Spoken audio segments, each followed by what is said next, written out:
നിങ്ങക്ക് എത്ര പേടിക്കറിയാം എന്റെ ഏടെ ഷിപ്പിലാന്നുള്ള കാര്യം? എന്റെ ഏട്ടൻ പോയിട്ട് ഇപ്പൊ ഏകദേശം 7.5 മാസമായി. എന്താ പ്രശ്നം എന്ന് വെച്ചാൽ ഞാൻ നാട്ടിലുള്ളപ്പോ ചേട്ടൻ ഷിപ്പിലായിരിക്കും, ചേട്ടൻ ഷിപ്പിലുള്ളപ്പോ ഞാൻ നാട്ടിലായിരിക്കും. അതുകൊണ്ട് എപ്പോഴും അങ്ങനെ കാണാറൊന്നുമില്ല. അപ്പൊ കുറെ കാലം കേട്ട ചേട്ടനെ കാണാൻ വേണ്ടി പോണത്. അപ്പൊ ചേട്ടനെ വിളിച്ചോണ്ട് വരാം. ചേട്ടൻ സൈൻ ഓഫ് ചെയ്ത് കൊറിയെന്നാണ്. കൊറിയെന്ന് നേരെ ശ്രീലങ്ക, ശ്രീലങ്ക നേരെ മുംബൈ, മുംബൈ നേരെ കൊച്ചി. അങ്ങനെ ചേട്ടനെ വിളിക്കാൻ വേണ്ടി കൊച്ചിയിലെത്തി.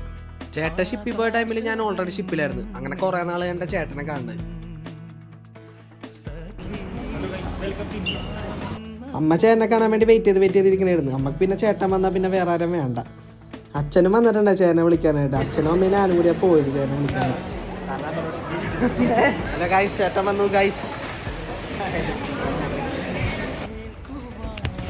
അങ്ങനെ വണ്ടി എന്റെ കയ്യിൽ നിന്ന് പോയേക്കണാണ് ഗൈസ്. ഇനി കുറെ നാള് ചേട്ടനായിരിക്കും വണ്ടി ഓടിക്കണത്.